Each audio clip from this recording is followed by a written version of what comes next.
General के लगभग काफ़ी सारे रूल्स हमने पढ़ लिए हैं। गोल्डन रूल्स पढ़ लिए, ट्रेडिशनल अप्रोच पढ़ लिया, बैंकिंग ट्रांजैक्शन भी क्लियर कर लिया, एक्सपेंसेस लॉसेस भी पढ़ लिया, बहुत सारे रूल्स हम पढ़ चुके हैं। आज मैं आपको जनरल की डायरेक्ट ट्रिक बता देता हूँ कि सभी नियम पढ़ने के बाद भी हम कुछ ट्रिक के माध्यम से उस चीज़ को कैसे याद रखें। तो स्टार्ट करते हैं। फर्स्ट है स्टार्टेड बिजनेस। स्टार्टेड बिजनेस, जब हम बिजनेस को स्टार्ट करेंगे तो ध्यान रखना आपको, बिजनेस जब स्टार्ट करेंगे तो यहाँ पर कैपिटल हमेशा CR होगा। बिजनेस जब भी स्टार्ट होगा तो कैपिटल हमेशा CR होगा। जनरल में कैपिटल हमेशा CR। अब DR में क्या आएगा? यदि हमने कैश लगाई है, नकद लगाया है तो कैश अकाउंट DR। यदि हमने चेक से किया मतलब बैंक द्वारा किया है तो बैंक अकाउंट DR। यदि हमने माल से स्टार्ट किया है तो स्टॉक या परचेस अकाउंट DR। और यदि हमने कोई संपत्ति से बिजनेस स्टार्ट किया है तो यहाँ हमें एसेट का नाम लिख लेना। मशीन लगाया, machine accounts DR to capital. अब इसकी एंट्री कैसे बनेगी? जैसे मान लो कैश से start is business with cash. यदि हमने कैश से बिजनेस स्टार्ट किया तो एंट्री बन जाएगी cash account DR to capital. यदि हमने चेक से किया है तो bank account DR to capital. Goods से किया है तो स्टॉक, कुछ स्टॉक भी लिख लेते हैं, परचेस भी लिखते हैं। यहाँ ज़्यादातर आप स्टॉक लिख सकते हैं, स्टॉक DR टू कैपिटल। और यदि कोई संपत्ति लगाई है, एसेट लगाए, जैसे मान लो हमारे पास फर्नीचर था, हमने अपना फर्नीचर अपने बिजनेस में डायरेक्टली लगा दिया, कहीं से परचेस नहीं किया, डायरेक्ट हमने बिजनेस स्टार्ट करते समय लगाया है, तो सीधा लिखेंगे हम furniture account DR to capital. यदि मशीन है तो machine account DR to capital. यदि बिल्डिंग है अपनी तो building account DR to capital. और मिक्स एंट्री में मैं सभी की इकट्ठी एंट्री आपको बता दूंगा कि सभी को इकट्ठा कैसे लिखेंगे। लेकिन याद रखना है, जैसे ही हम स्टार्ट करें तो कैपिटल को CR लिख देंगे। यहाँ ड्राइंग का इससे अपोजिट है, इसलिए मैंने ड्राइंग का यहाँ पर लिखा नहीं है। यदि हम ड्राइंग करते हैं तो इसका अपोजिट हो जाएगा। जब हम कोई चीज़ बिजनेस से पर्सनल यूज के लिए निकालते हैं तो ड्राइंग को DR कर देंगे और बाकी यही कंडीशन उसमें बनेगी, जो भी निकाला है उसको हम CR कर देंगे। अब हम देखते हैं क्या परचेस्ड। यह हम बिजनेस के लिए कोई भी चीज़ परचेस्ड करें, बिजनेस में परचेस्ड हम क्या करते हैं, या तो हम एसेट खरीदते हैं या माल खरीदते हैं। एसेट और गुड्स परचेज करते हैं। तो हम एसेट अगर परचेज कर रहे हैं तो एसेट का नाम आ जाएगा। एग्जांपल के लिए मशीन खरीदी तो मशीनरी DR, बिल्डिंग खरीदी बिल्डिंग DR, मोटर खरीदी मोटर DR। जो भी चीज़ हमने परचेज की है उसका नाम DR आ जाएगा। और यदि हमने गुड्स परचेज किया है, मेरे पिछले वीडियो में आप देख सकते हैं कि मैंने गुड्स के बारे में कंडीशन बताई थी कि गुड्स क्या है। खरीदते समय, परचेज करते समय उसको परचेज लिखते हैं, बेचने के टाइम पर सेल्स लिखते हैं, अगर माल बचा रह जाता तो स्टॉक लिखते हैं, खरीदा माल वापस करते हैं तो परचेज रिटर्न, बेचा हुआ माल वापस आता है तो सेल्स रिटर्न। यदि समझ में नहीं आए तो पिछले वीडियो में जाके आप देख सकते हैं, डिस्क्रिप्शन से आपको मिल जाएगा। तो यहाँ क्लियर करते हैं, यदि हमने एसेट खरीदा तो एसेट का नाम, और यदि माल खरीदा है तो याद रखना गुड्स नहीं लिखेंगे, माल को हम खरीदते समय परचेस लिखेंगे। ठीक है, तो ये हमारा क्लियर हो गया कि हम DR में करेंगे। और एक चीज़ और आप याद रखना है कि कोई भी चीज़ खरीदो, चाहे गुड्स खरीदो चाहे एसेट खरीदो, हमेशा DR होती, कभी गलती नहीं होगी आपसे। इसके बाद हम देखते हैं अब CR में क्या लिखें। अब हम जब माल खरीदेंगे या संपत्ति खरीदेंगे तो उसको या तो नकद खरीदेंगे या उधार, ठीक है ना। और भी कंडीशन होती हैं, यहाँ क्लियर कर लेते हैं। यदि हमने कैश खरीदा है, नकद दिया है, तो यहाँ CR में हो जाएगा कैश अकाउंट्स। एंट्री क्या बनेगी? एग्जाम्पल के लिए देखते हैं, हमने मशीन खरीदी, मशीन ऐसे खरीदेंगे तो एंट्री बनेगी मशीनरी DR टू कैश। और माल खरीदा तो परचेज DR टू कैश। कब की कंडीशन है? जब हमने नकद खरीदा है, कैश खरीदा है। कैश ट्रांजेक्शन की कंडीशन में ये रहेगा, ध्यान रखना। ये कौन सी ट्रांजेक्शन है?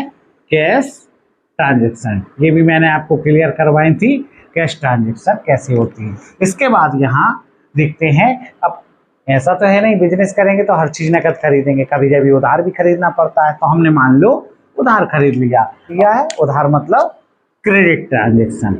ये भी मैंने रूल्स आपको बताए हैं, क्रेडिट ट्रांजेक्शन मैंने आपको पहले भी बताया। जनरल में बहुत सारे रूल्स हैं और जनरल को बहुत ही डीपली पढ़ो।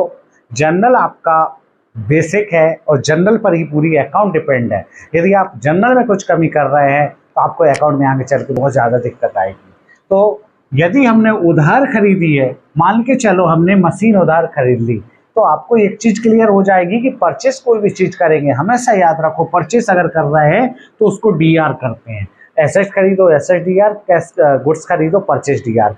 अब बात आती है कि सीआर में क्या लिखें। तो यदि उधार खरीदा है तो जैसे मशीनरी हमने खरीदी तो machinery DR to vendor's name, जिस फर्म से जिस विक्रेता से हमने माल खरीदा है या संपत्ति खरीदी है उसका नाम सीआर में लिखना है। और नकद खरीदा हो तो नकद लिख ही देते हैं। यदि उधार खरीदा तो उसका नाम लिखना है और माल खरीदा तो purchase DR to vendor's name. अब यदि हमने चेक से खरीदा, यहां देख लें, हम क्लियर कर लें, हमने चेक से खरीदा तो माल खरीदा है या संपत्ति खरीदी, सबसे पहले एसेट देखते हैं। यदि हमने मशीन को चेक द्वारा खरीदा, हमने मशीन तो खरीद ली, उसके बदले में हमने चेक दिया है, तो हम यहाँ एंट्री करेंगे मशीनरी डीआर टू बैंक। याद रखना, चेक से अगर परचेज किया है तो बैंक सीआर होगा। और यदि हमने बिल्स जो कि आपका चैप्टर है 11th में, इसलिए इसमें ज़्यादा परेशान होने की ज़रूरत नहीं है, आपका बिल्स पूरा चैप्टर है तो उसमें हम इसको क्लियर कर लेंगे एक्सचेंज ऑफ बिल्स में जाके। लेकिन यहाँ मैं आपको बता देता हूँ, बिल्स होती हैं, बिल से अगर हम कोई चीज़ खरीदते हैं तो बीपीसीआर होगा। अब बात करते हैं हम बेचने की। अगर हम कोई भी चीज़ बेचें, कोई भी से मतलब क्या बेचेंगे, बिजनेस में क्या बेचेंगे, बेचने वाली क्या चीज़ है, कैपिटल तो है नहीं कि कैपिटल बेचें। कोई बेचने वाली चीज़ है तो एसेट बेचेंगे या गुड्स बेचेंगे, दो चीज़ें बेचेंगे, एसेट या गुड्स। तो एसेट या गुड्स हम जब बेचेंगे, अगर हमने एसेट को सेल किया है, एसेट अगर बेचा है तो हमेशा एसेट का नाम सीआर होगा। यदि हमने गुड्स को सेल किया है तो गुड्स में सेल्स होगा। अभी यहाँ पर मैंने आपको बताया था, यहाँ भी गुड्स है और यहाँ भी गुड्स है, यहाँ भी एसेट है और यहाँ भी एसेट है। अब दोनों में थोड़ा सा डिफरेंस होता है। एसेट खरीदेंगे तब भी एसेट का नाम लिखेंगे और बेचेंगे तब भी एसेट का नाम लिखेंगे। जैसे यदि हमने मशीन खरीदी है तो मशीन क्या हो जाएगा, मशीन अगर खरीदी है तो मशीनरी डीआर हो जाएगी। यदि हमने मशीन खरीदी है तो मशीनरी को डीआर कर देंगे, और अगर बेची है तो मशीन सीआर होगी। याद रखना, बेची है तो मशीन सीआर, खरीदी तो मशीन डीआर। अब यहाँ देखो, आप यहाँ दोनों जगह मैंने एक ही चीज लिखी है, यहाँ भी मशीन है यहाँ भी मशीन है, ये एसेट की बात हुई। लेकिन गुड्स में थोड़ा सा डिफरेंस रहेगा कि खरीदते समय कुछ और है और बेचते समय कुछ और रहेगा। माल जब खरीदेंगे तो क्या लिखेंगे हम, परचेस, और जब बेचेंगे गुड्स को तो क्या लिखेंगे, सेल्स। इसलिए मैंने यहाँ पर लिख दिया है कि जब भी हम एसेट बेचे तो एसेट का नाम और गुड्स बेचे तो सेल्स अकाउंट सीआर होगा। बस याद आपको ये रखना है कि परचेस करने के टाइम पर ये दोनों चीजें डीआर होती हैं और सेल करने के टाइम पर सीआर होती हैं। अब सीआर जब हमारा क्लियर हो गया तो डीआर में क्या है ये क्लियर करना है। तो याद रखना, यदि कैश ट्रांजेक्शन है तो कैश को डीआर कर दो, यदि उधार है तो कस्टमर का नाम लिख दो, जिसको हमने बेचा है उसका नाम लिख दो। और यदि चेक से है तो चेक की कंडीशन में मैंने बैंकिंग ट्रांजेक्शन में पूरा क्लियर कर दिया है कि चेक में क्या होता है। चेक में दो कंडीशन बनेगी, या तो बैंक लिखेंगे या कैश इन हैंड भी लिखते हैं। Cash in hand means cash भी लिख सकते हैं हम चाहें तो। यहाँ आके आपको चेक के टाइम पर थोड़ा सा क्लियर कर लेना कि बैंक भी आता है और कैश भी आ जाता है। बैंक कब आएगा, यदि हमने same day deposit into bank, यदि चेक को उसी दिन हमने बैंक में जमा कर दिया तो बैंक आएगा। यदि हमने चेक को उस दिन बैंक में जमा नहीं किया तो हम उसको कैश लिखेंगे। कुछ बुक्स में कैश इन हैंड भी मिल जाएगा, कैश लिख लो या कैश इन हैंड लिख लो। बस याद रखना है कि लेते समय यदि चेक हमने लिया और बैंक में जमा नहीं किया और कैश इन हैंड लिखा है तो डिपॉजिट करने के टाइम पर भी उसी से सीआर करेंगे, तो यहाँ बैंक या कैश लिख देंगे। और अगर बिल से हमने बिल्स के द्वारा माल बेचा है तो बीआर को डीआर कर देंगे। बस क्लियर ये रखना, आपको याद ये रखना है कि यहाँ परचेस करने के टाइम ये डीआर होते हैं और सेल्स करने के टाइम पर ये सीआर होते हैं। क्लियर। अब आगे बढ़ते हैं। अब हमारे पास आते हैं एक्सपेंसेस की बात। यदि हम एक्सपेंसेस पेड करें, एक्सपेंसेस पेड करें, यदि हमने पैसा दिया है एक्सपेंसेस में, मान लो सैलरी दी, वेजेस दिया, कमीशन दिया, तो एक्सपेंसेस आइटम नेम, जो भी एक्सपेंसेस है, एक्सपेंसेस आइटम नेम लिख दिया मैंने, जो भी जिस टाइप का भी है, जैसे मान लो कमीशन है तो कमीशन, डिस्काउंट है तो डिस्काउंट, सैलरी है तो सैलरी, वेजेस है तो वेजेस, जिसका भी एक्सपेंसेस है उसको कहाँ लिखना है, डीआर। तो सीआर में क्या करेंगे, याद रखना, नकद दिया है तो कैश को सीआर कर दो, और यदि चेक दिया है तो बैंक को सीआर कर दो, और यदि कभी कभी माल से भी एक्सपेंसेस कर देते हैं, जैसे मान लो एडवर्टाइज में फ्री सैंपल में हमने माल बांटा, फ्री सैंपल दिया, तो फ्री सैंपल भी हमारा एक्सपेंसेस होता है। ये अगर समझ नहीं आए तो एक्सरसाइज में आपको मैं ये क्लियर कर दूंगा। तो परचेस को भी कभी कभी सीआर करते हैं। लॉसेस, ये क्या है, एक्सपेंसेस के साथ याद रखना लॉसेस भी होते हैं। जैसे मान लो आग में माल जल गया, लॉस बाय फायर, तो ये हमारे लिए लॉस है, तो लॉस बाय फायर को डीआर करेंगे और सीआर में क्या करेंगे, हमारा रुपया नहीं जला, हमारा माल जला है, गुड्स जला है, इसलिए परचेस अकाउंट को हम सीआर कर देते हैं। तो कहीं कहीं की कंडीशन में गुड्स को भी सीआर करते हैं, मतलब परचेस को सीआर करते हैं। अब इनकम की बात करें तो इनकम में इनकम हमेशा कहाँ आती है, सीआर। ये हम याद है हमें, expenses and losses DR, income and profit CR.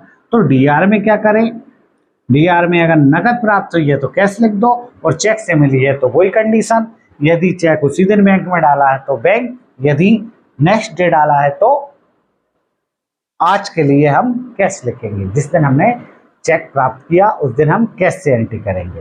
अब रिसीव फ्रॉम कस्टमर, जब हमें कस्टमर से रिसीव होगा, क्या रिसीव होगा यहाँ क्लियर कर देते हैं। अगर किसी भी कस्टमर से हमें कुछ भी रिसीव्ड हो तो उसका नाम हमेशा सीआर करेंगे। तो डीआर में क्या करें, यदि नकद रुपया मिला है, रोकड़ मिला है, कैश मिला है तो कैश डीआर, चेक मिला है तो बैंक डीआर, वही कंडीशन रहेगी मिलने पर।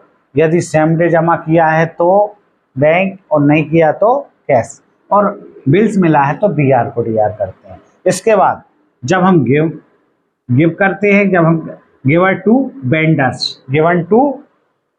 टू वेंडर्स, तो इसके बाद क्या आएगा, जब हम अपने वेंडर्स को पेमेंट करते हैं तो उस कंडीशन में वेंडर्स का नाम हमेशा डीआर होगा। रीज़न क्या है, वेंडर्स उस कंडीशन में रिसीवर होता है इसलिए डीआर, और कस्टमर गिवर होता है इसलिए सीआर होता है।